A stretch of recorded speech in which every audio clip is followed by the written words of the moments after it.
Halo teman-teman, selamat datang kembali di channel obrolan pinjol. Apa kabar teman-teman semua? Apakah perpinjolannya baik-baik aja? Atau DC-nya lagi nawar-nawarin pokok seperti videoku sebelumnya ya? Dan ini salah satu tagihan teman subscriberku yang sudah keterlambatan di aplikasi Kredivo ya. Jadi Kredivo ini bisa dibilang pinjol sejuta umat karena jumlah unduhannya nggak main-main ya. Di Play Store kita lihat aja jutaan orang yang sudah mengunduh aplikasi Kredivo ini. Jadi bisa kita bayangkan berapa banyak pengguna yang memakai aktif di aplikasi Kredivo ini. Kredivo ini adalah salah satu pinjol terbesar di Indonesia ya. Dan saat ini juga sudah masuk dalam Slick OJK dan banyak banget debt collector lapangannya, bisa dibilang yang paling rajin datang ya. Biasanya DC Kredivo itu datang di saat sudah keterlambatan di atas 40 hari teman-teman. Dan itu datanya sudah beralih ke debt collector lapangan. Jadi jika debt collector kantor gimana cara penagihannya, silahkan aja disimak videonya ya. Ini kebetulan keterlambatannya belum sampai sebulan sih kayaknya. Dan nominalnya itu nominal kecil 684.400. Jadi bagaimana cara penagihan DC Kredivo ini dan apa saja risikonya, silahkan aja disimak videonya. Ini DC-nya baik-baik sih teman-teman, cuman ngingatin gini aja, masih bisa diselesaikan baik-baik tagihannya.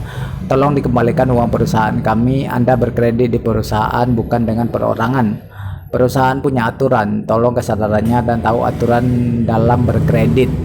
Kredivo katanya. Dari kemarin sudah di WA rekan Kredivo kan, sudah dibaca pesannya, lalu pembayarannya mana? Ingat di sini Anda punya tunggakan, tolong lebih kooperatif, sudah dibantu finansialnya, jangan mempersulit pembayaran seperti ini.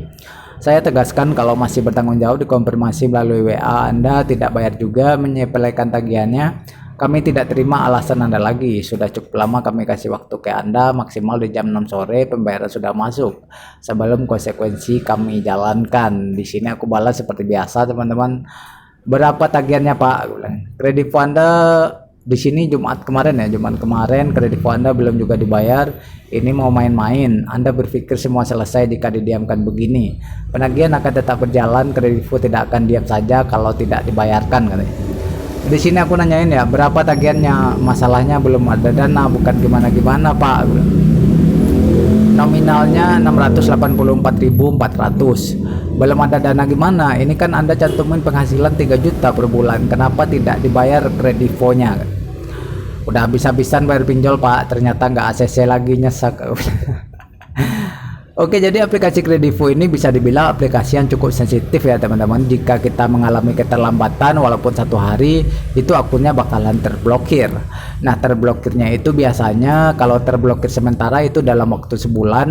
Nah, jika teman-teman nunggaknya lebih dari sebulan, nanti akunnya bakalan diblokir permanen sama Kredivonya. Jadi jika teman-teman nunggak 25 hari nih, nah ini kalau diselesain semua tagihannya, itu aplikasinya bisa aktif lagi, tetapi biasanya nggak bisa langsung digunakan ya. Paling bisanya cuma beli pulsa dengan nominal yang kecil-kecil. Tetapi untuk pengajuan kembali itu jangan harap di ACC lagi. Misalkan nih teman-teman sudah galbay sehari, terus minjam uang temannya untuk membayar aplikasi Kredivonya, jangan harap pinjamannya langsung di ACC lagi kecuali pembayaran tepat waktu. Ini minusnya menurutku aplikasi Kredivo ini ya. Harusnya ya kan, harusnya semua tunggakan udah beres kan, harusnya bisa di ACC lagi ya kan. Jadinya orang yang spesialis gali lubang tutup lubang itu nggak kelimpungan ya kan. Karena biasanya orang sudah bayar pinjol itu nggak di ACC, nanti pasti bakalan bingung untuk cari dananya di mana lagi, akhirnya pinjol lainnya jadi terbengkalai teman-teman. Oke, kita lanjut. Dana Kredivo mau ditahan sampai kapan? Kami sudah ikuti kemauan Anda sejauh ini dan sudah dipermudah peminjamannya. Sekarang seperti ini feedback Anda. Jika masih belum ada pembayaran, Anda dilarang menggunakan aplikasi Kredivo dan akun Anda akan terblokir. Ditunggu untuk pembayaran siang ini. Harus berapa kali Anda diingatkan untuk membuat tunggakannya? Akun Anda sudah masuk ke dalam proses investigasi akun nasabah yang terlambat bayar dan akan kami proses mengenai konsekuensi lanjutan. Tolong bersikap kooperatif dengan tunggakannya katanya. Di sini aku balas, bukan gimana-gimana Pak, orang nunggak karena nggak ada uang. Udah habis bayaran pinjol. Nah, ini hari ini dia WA lagi teman-teman. Pagi kami lihat Anda semakin hari semakin menyepelekan tagihannya. Harus berapa kali kami hubungi Anda meminta dana perusahaan dikembalikan? Tolong kerjasamanya. Kami tunggu siang ini sampai jam 12 Terima kasih katanya. Gimana tunggakan kredivonya belum lunas-lunas juga, di mana kesadarannya? Selesaikan tagihannya sekarang, jangan sengaja mengulur waktu, hanya akan membuat tagihan Anda semakin besar. Tidak sayang dengan akun Anda katanya. Sebenarnya sih sayang-sayang ya kan jika Galbay di aplikasi Kredivo ini, karena Kredivo ini salah satu pinjol yang bunganya kecil menurutku ya. Kalau dirawat sih dia bisa bunganya limitnya itu bisa sampai gede teman-teman. Apalagi akun premium itu biasanya bisa update otomatis, yang mana jika pembayaran kita bagus nanti bakalan dinaikin limitnya secara otomatis sama Kredivonya. Tetapi jika sudah nunggak-nunggak begini ya jangan harap akun kita bakalan normal lagi ya kan, walaupun dilunasi semua tagihannya nanti pasti bakalan di apa ya, kayak ngulang lagi lah kayak gitu. Jadi skor kredit kita menurun, nanti kita mulai nominal transaksi yang kecil lagi, baru bisa lagi tuh dipakai akunnya. Jadi hampir sama sih kayak akunnya aku laku ya. Akunnya aku laku itu juga seperti itu teman-teman. Kalau kita udah telat sehari 2 hari itu nanti bakalan mulai lagi, kita misalkan nih nominal transaksinya itu dikasih yang kecil-kecil lagi. Nah jadi kita rawat dulu baru bisa normal lagi kayak gitu. Jadi itu sih minusnya pinjol ini ya, pinjol Kredivo ini, karena berdasarkan pengalamanku begitu ya. Nah untuk debt collector lapangannya, asal teman-teman tahu ini DC lapangannya itu sudah menyeluruh ya, terutama di Pulau Jawa dan kota-kota besar lainnya di Indonesia.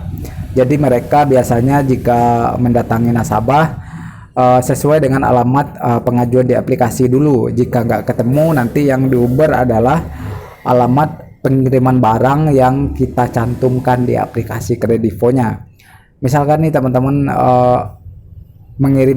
pernah mengirim barang ya, belanja di Tokopedia. Nah itu biasanya alamat yang di Tokopedia itu nanti juga bakalan didatangin sama debt kolektornya. Nah jadi di sini aplikasi Kredivo ini juga terkadang juga menghubungi nomor yang pernah kita isi pulsa ya kan, walaupun nomor tersebut nggak kita cantumkan di aplikasi pinjolnya. Itu biasanya sih seperti itu, karena banyak juga ya sharing-sharing dari pengguna pinjol itu nomor temannya nggak didaftarkan tetapi dihubungi sama pihak aplikasi ini kayak gitu. Nah jadi buat teman-teman yang Galbay di aplikasi Kredivonya bagaimana, apakah bakalan tetap Galbay atau gimana, silahkan aja komen-komen ya. Karena Kredivo ini sudah masuk dalam Slick OJK, yang pasti jika sudah masuk dalam Slick OJK, mau kita mengajuan dimanapun itu di bank atau leasing itu bakalan kedetek sebagai nasabah yang nunggak ya, atau nasabah bermasalah. Oke, mungkin itu saja yang bisa aku review di video kali ini. Buat teman-teman yang Galbay di aplikasi Kredivo ya, terutama yang punya Galbay besar, harus warning ini, harus hati-hati ya kan. Oke, terima kasih sudah selalu menonton video ini ya, terutama untuk teman-teman yang udah selalu nonton, yang udah like, udah subscribe. Aku selalu mendoakan semoga perpinjolannya selalu dilancarkan ya. Atas nama saya admin obrolan pinjol, dan sampai jumpa.